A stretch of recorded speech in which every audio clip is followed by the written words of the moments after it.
Médina salaamaaleykum yéen ñi nga xam ne ñu suivre un peu partout dans le monde entier ñi ngi fii nga xam ne mooy stade Iba Mar Diop tey nag Jaraaf de Dakar war a daje ki nga xam ne mooy Jambar FC oui tey nag ngeen bu ñu leen di rappelé ne tey la 3e journée li nga xam ne mooy championnat Sénégal Ligue Pro Jaraaf 2e journée daje doon nag ki nga xam ne mooy Dakar Sacré-Cœur ñu tëmboo ñoom ñaar ku ne dugal benn but ñu gis attaque Jaraaf bi lu mu dugal da koy encaissé loolu la nga xam ne moom la ñu xaw a enregistré gul ci début championnat bi tey Jaraaf nag di daje ki nga xam ne mooy Jambar waaw oh la la la la la waaw kooku noonu mooy Amadou Macky Diop mu ngeen gis noonu moom moo am occasion bi noonu door ko góol bi waaw il va jouer il va s'appuyer sur qui sur Rémi Bokandé waaw Rémi qui va centrer ok gars yi di leen xamal tey 11 type départ Jaraaf tey ci gants yi ci biir camp yi ki moo ci nekk numéro 16 dossard numéro 16 muy Abdoulaye Diakhaté bu ñu fa jógee dossard numéro 6 muy Ousseynou Touré di capitaine dossard numéro 25 Idrissa moo ko sol li nga xam ne mooy dossard numéro 3 Abdoulaye Diédhiou moo ko sol dossard numéro 15 comme d'habitude Fallou Fall dossard numéro 21 ki nga xam ne Jean Rémi Bokandé dossard numéro 27 Junior Tendeng dossard numéro 18 Ahmed Niang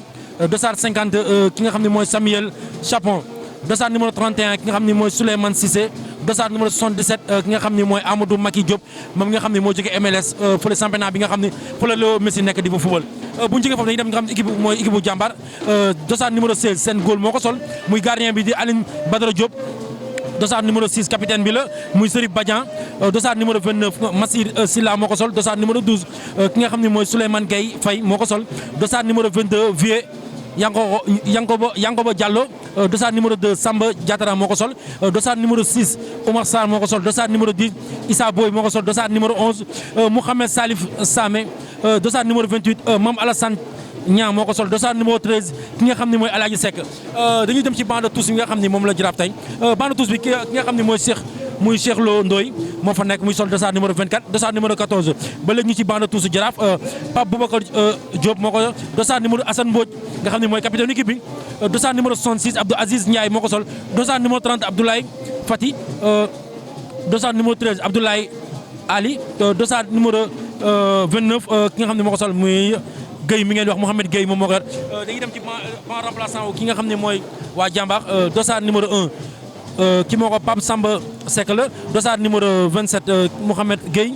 dossard numéro 24 Mouhamed Niang Diallo dossard numéro 4 Pape Amadou Dione moo ko sol dossard numéro 14 Mouhamed Diagne dossard 19 Mamadou Alpha Ndiaye dossard 9 ki nga xam ne mooy Seydina Mouhamed Diop. waaw ñi ngi gis noonu nga gis waa Jaraaf ñi ngi noonu di doxal boobu ba léegi bi match bi démarré ba léegi ñoom ñoo xaw a dominer li nga xam ne mooy waa Jambar seen ngi mu def passe longue passe récupéré par l'équipe de Jambar mu def passe noonu si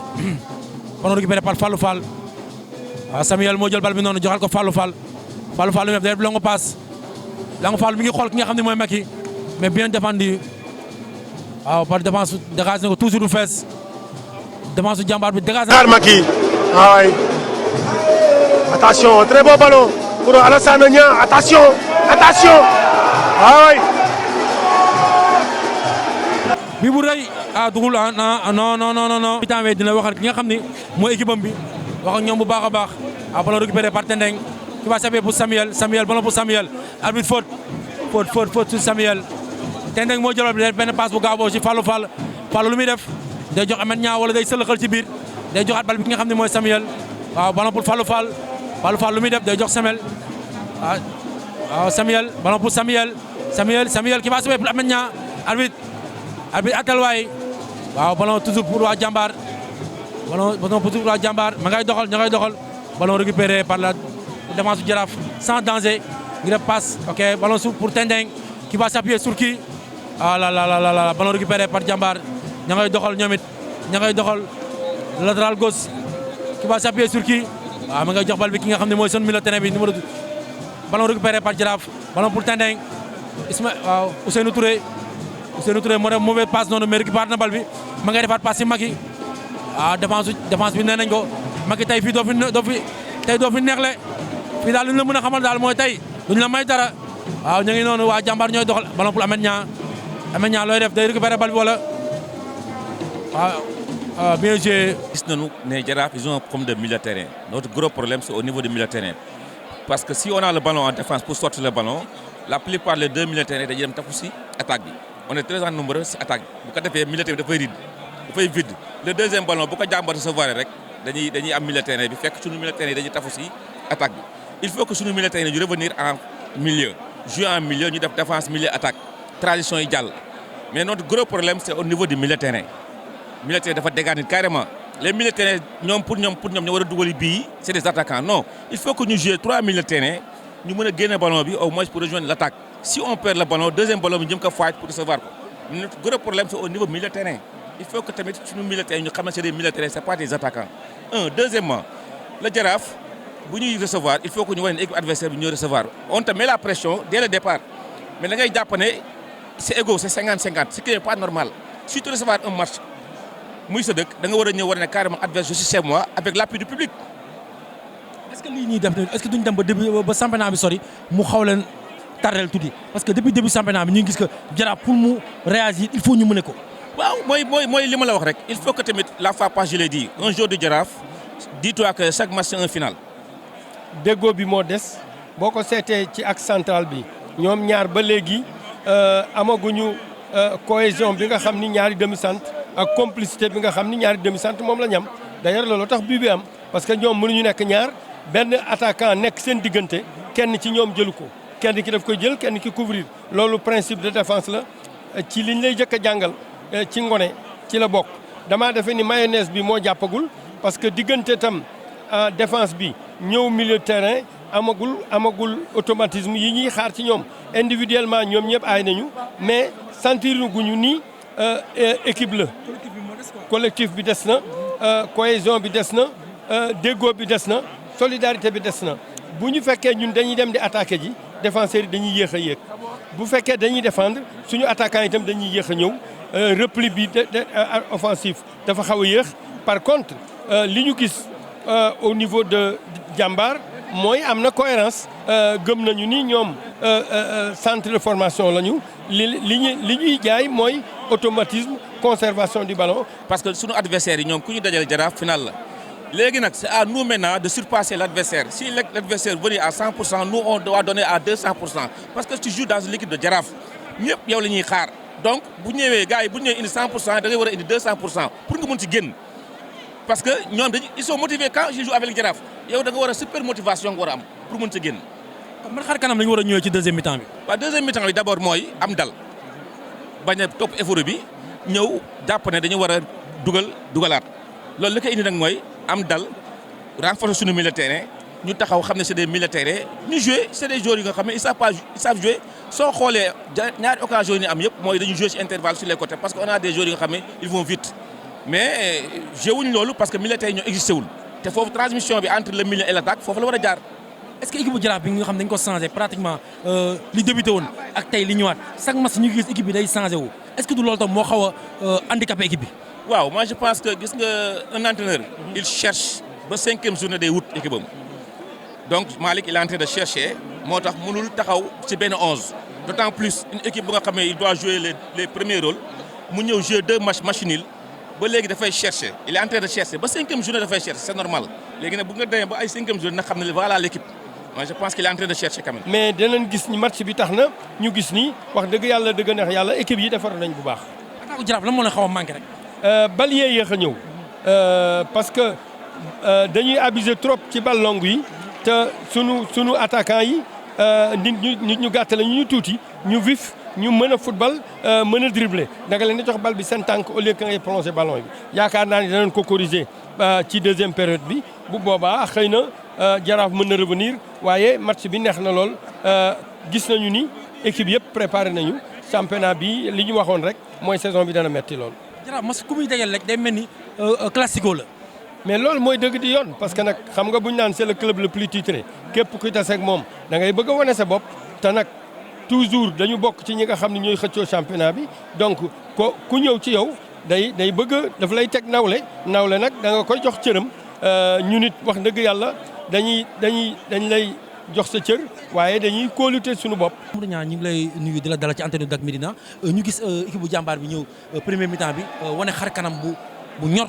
noo ko jàngatee. ñoo ko gisandoo jàmbaar du déroger à la règle c'est-à-dire que philosophie am moom mooy teg bal bi joué tey sax xaw na changé tuuti parce que état terrain bi moo tax mais n'empêche ñoo ngi jàkkaarloog benn équipe bu Jaraaf bu mag bu naq di manœuvrer man bu match bi jeexee fii dinaa ci kontaan trop mais gëmaguma ko parce que on a devant nous un très bon Jaraaf. en fait chaque fin de saison dañuy def évaluation ñu war a dem ñu war a yéeg équipe pro donc loolu moo tax toujours jàmbaar restera jàmbaar vivier la foofu boo fa ñëwee da nga fay fekk 200 joueurs lu ñu jaay ci joueur daaw équipe bu ko jaay doo jouer lu ñu jaay ci joueur ren équipe bu ko jaay doo jouer boo xoolee aussi limite d'âge bi fii nii entre 16 17 18 19 moom moo nekk fii bu amee ay mag ñaari mag ba ñetti mag la am donc muy noonu daal. kon daal jàmbaar ba léegi mi ngi ci centre de formation bi nga xam ne moom lañ ko xamee woon. non formation Jaraaf club traditionnel la bu bëree mérite boo xam ne moom rek moo fekk demul purgatoire dama la koy wax Jaraaf rek moo mosul dem Ligue 2 ci Sénégal donc mais jàmbaar club comment dirais-je équipe formateur la du ñuy continuer di former di jaay bu ñuy demee rek ñeneen ñëw n'empêche chaque année aussi day am détection am ñu dugg à 13 ans ngay dugg ba ngay am 18 ans 19 ans donc nag lii rek lu nu mën a wone résultat bi c'est pas du lu am importance pour jàmbaar résultat bi gars yi xooluñu ko prestation bi la gars yi di xool. waaw mu ngi noonu faute sur Mohamed Gueye. Massiré Sylla ngeen gis ko moom muy def benn jiw bu métti ak ki nga xam ne mooy attaque Jaraaf bi def na ko at Macky ba Macky génn moom Mohamed Gueye ñoo nekkaan noonu Fallou def na passe ki nga xam ne mooy Mohamed Gueye Mohamed lay def Mohamed Gueye li muy def day def passe oh là là là là.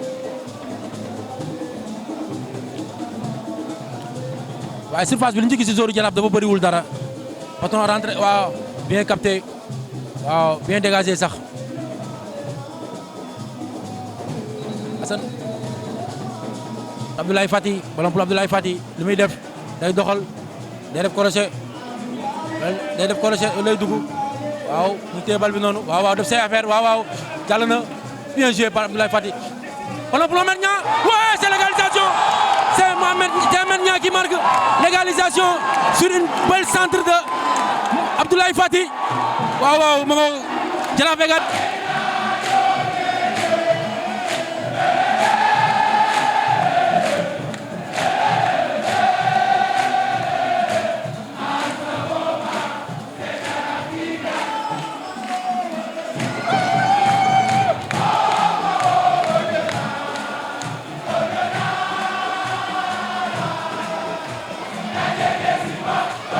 bu dee côté bi Fallou lañ fi gis bu dee côté bële Rémi Bokandé mooy dooraat corner noonu